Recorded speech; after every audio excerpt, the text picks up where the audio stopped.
میخواستم چند روزی در این دنیا نباشم تا که کسی حس کند نبودنم را، تا کسی حس کند جای خالیم را،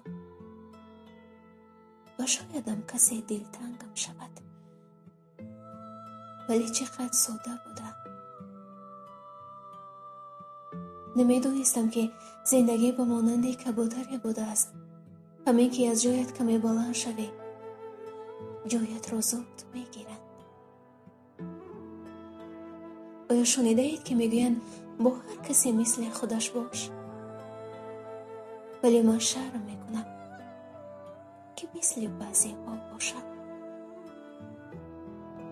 ترانه ما را همیشه بخوان تا که دور می شود ظلمت جهان.